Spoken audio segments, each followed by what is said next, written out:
آج ہمارے سامنے لیو ٹالسٹائی کی شہرہ آفاق تصنیف جنگ اور امن کے چند منتخب اقتباسات ہیں۔ جی یہ اتنا بڑا ناول ہے، اکثر لوگ اس کی وسعت سے ہی گھبرا جاتے ہیں۔ بالکل، ہزاروں صفحات، سینکڑوں کردار۔ تو آج ہم کوشش کریں گے کہ ان چند حصوں کے ذریعے اس کی دنیا میں سمجھیں، ایک گائیڈڈ ٹور کی طرح اتریں۔ اچھا خیال ہے، تاکہ 19ویں صدی کا روس، وہ کردار، وہ معاشرہ کچھ سمجھ میں آئے۔ جی، ان کی پیچیدگیاں سمجھ سکیں۔ بالکل، اور یہ اقتباسات صرف کہانی نہیں سناتے، یہ تو جیسے چھوٹے چھوٹے پورٹریٹ ہیں ٹالسٹائی کے کینوس پر۔ کرداروں کی نفسیات، ان کے رشتے، اس وقت کا ماحول، سب نظر آتا ہے۔ اور سنا ہے کہ ٹالسٹائی کی اپنی زندگی کے عکس بھی ہیں ان میں۔ جی ہاں، بالکل ہے۔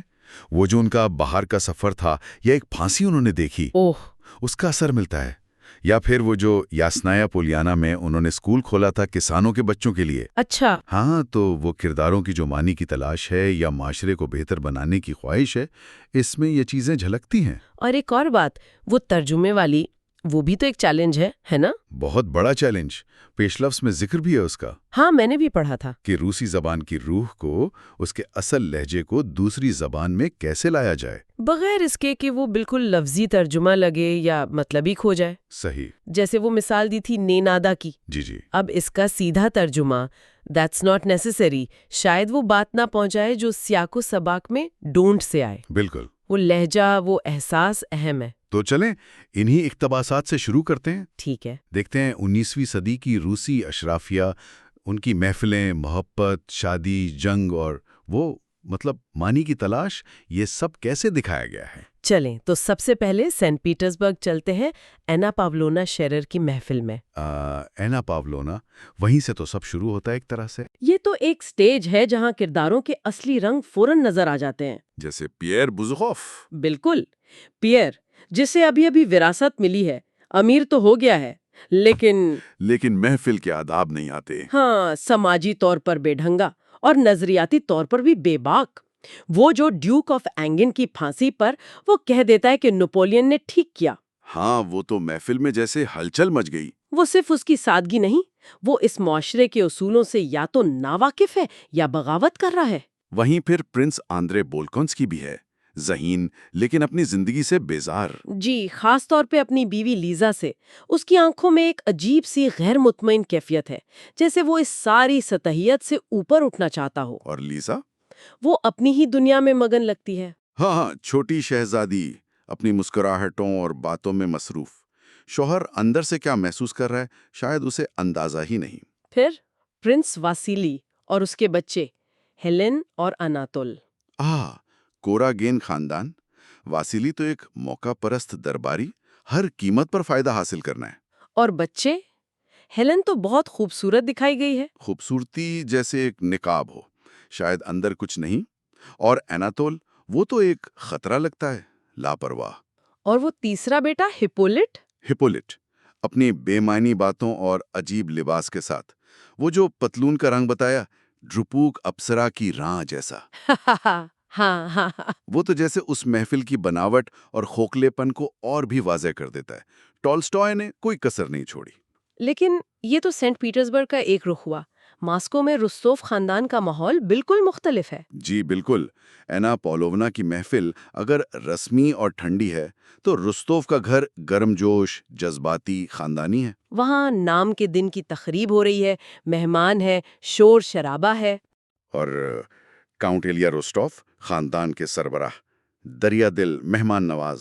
لیکن مالی معاملات میں؟ وہاں لاپرواہی ہے، جس کا اثر بعد میں خاندان پر پڑتا ہے۔ یہ خاندان جیسے پرانی روسی اقتدار کی نمائندگی کرتا ہے۔ ہاں، محبت، مہمان نوازی، جذبات کا کھلا اظہار، لیکن عملی نہیں۔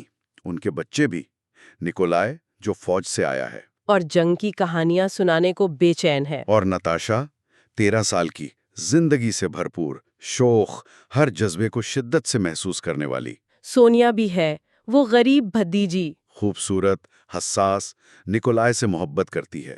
اور سب سے چھوٹا پیٹیا۔ ان سب میں محبت بھی ہے، شرارتیں بھی ہیں، یہاں تک کہ نوکر بھی خاندان کا حصہ لگتے ہیں۔ جی، تو یہ دو دنیایں ہیں، ایک پیٹرزبرگ کی، زیادہ مغربی، سیاسی، حسابی، دوسری ماسکو کی زیادہ روایتی، جذباتی، اور کردار ان دونوں کے بیچ سفر کرتے رہتے ہیں۔ اور دونوں ہی دنیاؤں میں شادی ایک اہم معاملہ ہے، لیکن محبت سے زیادہ سماجی اور معاشی حکمت عملی۔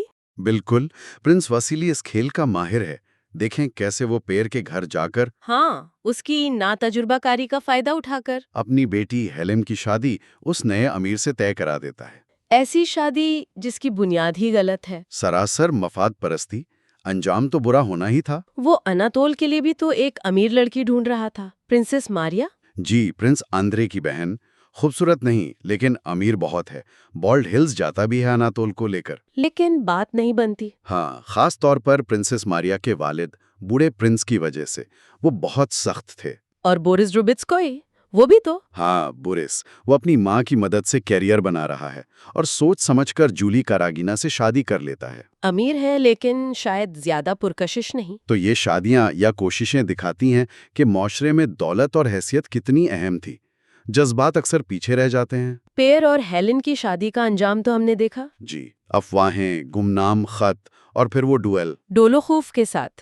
ہاں، پیور، جسے پستول چلانا بھی نہیں آتا، غصے اور غیرت میں ڈویل لڑتا ہے۔ برف باری میں، جنگل میں، کتنا خطرناک منظر تھا۔ اور ڈولوخوف کو زخمی کر دیتا ہے۔ یہ واقعہ پیور کو ہلا دیتا ہے۔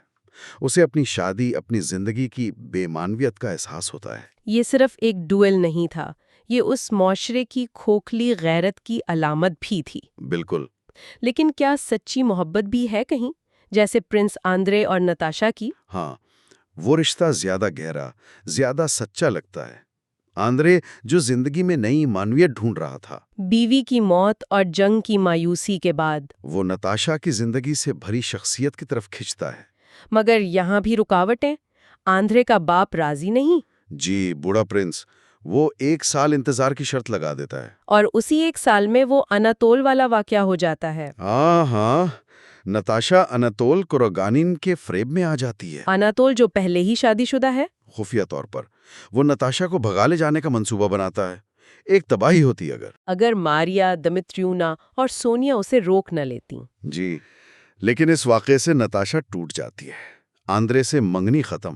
یہ بھی ایک سبق ہے کہ نوجوانی کی غلطی کیسے زندگی بدل سکتی ہے۔ ٹالسٹوئے کا کمال یہی ہے، انسانی فطرت کی گہری سمجھ۔ ایک اور محبت کی کہانی نکولائے اور سونیا کی۔ بچپن کی محبت، وعدہ، لیکن سونیا غریب ہے۔ اور روسٹوف خاندان کی مالی حالت خراب۔ اسی دوران ڈولوخوف، جو سزا بھگت کر واپس آیا ہے، زیادہ پر اعتماد، شاید زیادہ خطرناک۔ وہ سونیا کو شادی کی پیشکش کرتا ہے، جی، سونیا ٹھکلا دیتی ہے نکولائے کی محبت میں۔ حالانکہ وہ جانتی ہے کہ یہ شادی خاندان کے لیے کتنی فائدہ مند ہو سکتی ہے۔ ستم ظریفی دیکھیں، اس سے کچھ پہلے نکولائے جوئے میں ڈولوخوف سے ہی بہت بڑی رقم ہارتا ہے۔ کتنی؟ 43,000 ربل؟ جی، تقریباً اتنی ہی، جس سے خاندان کی مشکلات اور بڑھ جاتی ہیں۔ تو یہ محبت، وفاداری، سماجی دباؤ اور پیسے کی حقیقت سب ایک ساتھ چل رہا ہے؟ بالکل، یہی زندگی کی پیچیدگی ہے۔ اچھا، اب ان ذاتی کہانیوں سے ذرا ہٹ کر جنگ کے میدان کی طرف چلتے ہیں۔ ناول کا ایک بہت بڑا حصہ تو جنگ ہے۔ جی ہاں، 1805 کی مہم، آسٹرلس کی جنگ۔ ٹالسٹوئے صرف لڑائی نہیں دکھاتے، فوجی زندگی، قیادت کے فیصلے، عام سپاہی پر اثرات۔ اقتباسات میں روسی کمانڈر ان چیف کوتوزوف کا ذکر ہے۔ ہاں، کوتوزوف بظاہر سست، بوڑھا، خاص طور پر وہ جو مغرور آسٹرین جنرل ہیں ان کے مقابلے میں۔ لیکن ٹالسٹائے اسے تجربہ کار اور حقیقت پسند دکھاتے ہیں۔ بالکل، وہ جنگ کی غیر یقینی صورتحال کو سمجھتا ہے، جلد بازی نہیں چاہتا۔ جب آسٹرین جنرل میک کی شکست کی خبر آتی ہے تو اس کا رد عمل اس کی سمجھداری دکھاتا ہے۔ فوجی زندگی کی تفصیلات بھی بہت ہیں۔ فوج کا معائنہ، افسر بہترین وردی میں مگر سپاہیوں کے جوتے پھٹے، مارچ کی تھکاوٹ، کھانے کی کمی، موسم کی سختی، اور وہ جنگی ہسپتالوں کے مناظر، دل دہلا دینے والے۔ زخمی کرا رہے ہیں، کوئی پانی مانگ رہا ہے۔ جنگ کی چمک دمک کے پیچھے کی حقیقت۔ کرداروں کے ذریعے بھی فوجی نظام نظر آتا ہے۔ ڈولوخوف، جسے سزا معاف ہو کر رینک واپس مل جاتا ہے، لیفٹیننٹ برگ، جو ہر بات کو اپنے کیریئر سے جوڑتا ہے، اور کیپٹن توشین، ہاں، شونگر برانڈ کی لڑائی میں غیر معمولی بہادری۔ لیکن اس کی کامیابی کو نظر انداز کر دیا جاتا ہے کیونکہ اس نے حکم کے بغیر پسپائی اختیار کی تھی۔ پرنس اینڈرے بعد میں اس کا دفاع کرتا ہے۔ جی، یہ واقعہ فوجی بیوروکریسی پر تنقید بھی ہے، جہاں اصل کارنامے اکثر کھو جاتے ہیں۔ اور پھر آسٹریلٹس، وہ فیصلہ کن لمحہ، پرنس آندرے جو عظمت کے خواب لے کر آیا تھا، جھنڈا اٹھا کر آگے بڑھتا ہے اور زخمی ہو جاتا ہے۔ اور زمین پر پڑا آسمان کو دیکھ رہا ہے، ایک وسیع، گہرا، لامحدود آسمان۔ یہ ایک اہم موڑ ہے اس کے لیے۔ بالکل، ایک روحانی تجربہ۔ اس آسمان کے نیچے اس کا ہیرو نیپولین جو وہاں سے گزرتا ہے، اسے بہت معمولی، چھوٹا سا لگتا ہے۔ نیپولین کہتا ہے یہ ایک خوبصورت موت ہے، مگر آندرے کو یہ الفاظ بے معنی لگتے ہیں۔ جنگ کی شان و شوکت کے سارے تصورات جیسے ختم ہو جاتے ہیں۔ یہ ٹالسٹائے کا جنگ کے رومانوی خیال پر سب سے گہرا وار ہے۔ جنگ کی منصوبہ بندی پر بھی تو طنز ہے، وہ جنگی کونسل کا منظر۔ ہاں، جہاں مختلف جرنیل اپنی اپنی حکمت عملی پیش کر رہے ہیں، پیورلف اپنے پیچیدہ منصوبوں کے ساتھ، آرمفیلڈ، بینکسن سب بحث کر رہے ہیں، اور کوٹوزوف وہ اونگ رہا ہے یا بظاہر کوئی دلچسپی نہیں لے رہا۔ پرنس آندرے بھی وہی ہیں۔ وہ کیا نتیجہ نکالتا ہے؟ وہ یہی سوچتا ہے کہ جنگ کی کوئی سائنس نہیں ہو سکتی، کامیابی منصوبوں پر نہیں بلکہ کسی اور چیز پر منحصر ہے، جیسے سپاہیوں کا حوصلہ یا قسمت۔ شاید یہ ٹالسٹائے کے اپنے خیالات ہیں کہ تاریخ افراد کے ارادوں سے زیادہ بڑی قوتوں سے بنتی ہے۔ یہاں تک کہ نکولائے رستوف کا وہ تجربہ جب وہ ایک فرانسیسی افسر کو قیدی بناتا ہے۔ جی، وہ بہادری دکھانا چاہتا ہے، لیکن جب اس نہتے خوفزدہ افسر کا چہرہ دیکھتا ہے تو اسے جنگ کی حقیقت پر شک ہونے لگتا ہے۔ تو یہ بیرونی حقیقتیں ہو گئیں، جنگ، سماجی زندگی، لیکن کرداروں کا اندرونی سفر بھی تو ہے۔ بہت اہم ہے۔ پیئر بیزوخوف، دولت، ناکام شادی، ڈوئل، ان سب کے بعد وہ زندگی کا مطلب تلاش کرنے نکلتا ہے۔ اور اس کی ملاقات ایک فری میسن سے ہوتی ہے۔ جی، بازدیف سے راستے میں۔ یہ ملاقات اسے بدل دیتی ہے۔ وہ اسے فری میسنری کے مقاصد بتاتا ہے، بھائی چارہ، نیکی، خود شناسی۔ پیئر جو ایک اخلاقی سمت ڈھونڈ رہا تھا بہت متاثر ہوتا ہے اور شامل ہو جاتا ہے۔ یہ اسے ایک راستہ دیتا ہے اپنی زندگی بہتر بنانے کا، دوسروں کی مدد کرنے کا۔ ہاں، وہ منصوبے بناتا ہے کسانوں کے لیے اسکول، ہسپتال بنانے کے، اپنی جاگیروں پر اصلاحات لانے کے۔ اس میں ٹالسٹائے کی اپنی زندگی کی جھلک بھی ہے، وہ یاسنایا پولیانا والا اسکول۔ بالکل لیکن کیا یہ راستہ آسان تھا پیئر کے لیے؟ نہیں، بالکل نہیں۔ وہ جلدی دیکھتا ہے کہ فری میسن تنظیم میں بھی وہی انسانی کمزوریاں ہیں، دکھاوا ہے، ذاتی مفادات ہیں، جن سے وہ بھاگنا چاہتا تھا۔ صحیح۔ اس کے اچھے ارادے اکثر پورے نہیں ہو پاتے، اس کی اپنی کمزوریاں بھی آڑے آتی ہیں۔ وہ ڈائری لکھتا ہے، اپنی جدوجہد بیان کرتا ہے۔ تو ٹالسٹائے یہ بھی دکھا رہے ہیں کہ منظم روحانیت بھی مسائل کا حل نہیں۔ شاید وہ یہ کہہ رہے ہیں کہ اصل تلاش ذاتی ہوتی ہے، الجھن بھری، جو کسی تنظیم کے اصولوں میں آسانی سے نہیں ملتی۔ نیکی کرنا ایک مسلسل جدوجہد ہے۔ پرنس آندرے بھی تو مقصد تلاش کر رہا ہے، آسٹریلٹس اور بیوی کی موت کے بعد۔ جی، وہ بہت مایوس و تلخ ہو جاتا ہے۔ بوگوچاروف میں جب پیئر اس سے ملتا ہے تو وہ کہتا ہے کہ انسان کو صرف اپنے لیے جینا چاہیے۔ دوسروں کی بھلائی بے معنی ہے۔ ہاں، لیکن یہ اس کی آخری سوچ نہیں، بعد میں وہ سفر پر نکلتا ہے۔ اور وہ بلوط کے درخت والا منظر؟ ہاں، وہ بہت خوبصورت ہے۔ پہلے وہ ایک سوکھا، بے جان درخت دیکھتا ہے جو اسے اپنی زندگی جیسا لگتا ہے۔ لیکن واپسی پر وہی درخت ہرا بھرا، زندگی سے بھرپور ہوتا ہے۔ یہ منظر آندرے کو بدل دیتا ہے۔ جیسے اس کی اپنی روح میں امید جاگ گئی ہو۔ بالکل، فطرت کے ذریعے روحانی تبدیلی، ٹالسٹائے کا کمال۔ اور پرنسس ماریا، آندرے کی بہن، اس کی زندگی بھی ایک جدوجہد ہے، گہری، مذہبی، لیکن باپ بہت سخت گیر۔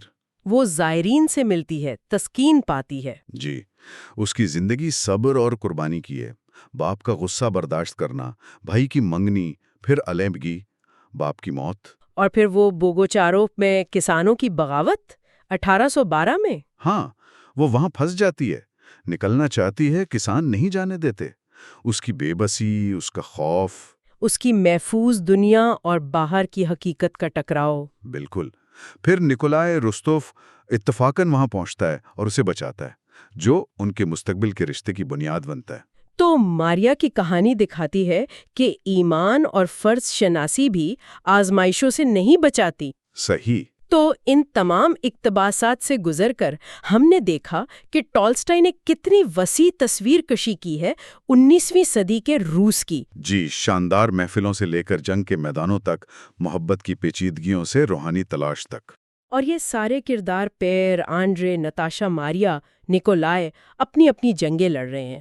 خوشیاں، غم، محبتیں، نفرتیں، سب ساتھ ساتھ۔ اور پیچھے نپولین کی جنگوں کا بڑا تاریخی کینوس۔ یہی ٹالسٹائی کی عظمت ہے کہ وہ تاریخ کو صرف بڑے واقعات تک محدود نہیں رکھتے۔ وہ دکھاتے ہیں کہ تاریخ اصل میں ان گنت عام لوگوں کی زندگیوں، ان کے تجربات، ان کی امید و مایوسیوں کا مجموعہ ہے۔ بڑے واقعات چلتے رہتے ہیں، لیکن اصل توجہ ان انسانوں پر ہے جو ان کے بیچ جی رہے ہیں، معنی تلاش کر رہے ہیں۔ ہر تاریخی لمحے میں ان گنت ذاتی کہانیاں چھپی ہوتی ہیں۔ یہ اقتباسات ہمیں یہی یاد دلاتے ہیں۔ تو آخر میں شاید یہ سوچنے کی بات ہے کہ اس ساری افراتفری، جنگ، سماجی دباؤ، ذاتی دکھوں کے بیچ یہ کردار اپنی انسانیت، محبت کرنے کی صلاحیت اور زندگی میں کسی مقصد کی تلاش کو کیسے زندہ رکھتے ہیں۔ یہ بہت اہم سوال ہے، اور یہ صرف ان کرداروں کا سوال نہیں، یہ ہر دور کے انسان کا سوال ہے۔ شاید اسی لیے جنگ و امن آج بھی اتنی طاقتور ہے، خواب اور تاریخ کے بہاؤ میں اپنی جگہ پر غور کرنے کی دعوت دیتی ہے۔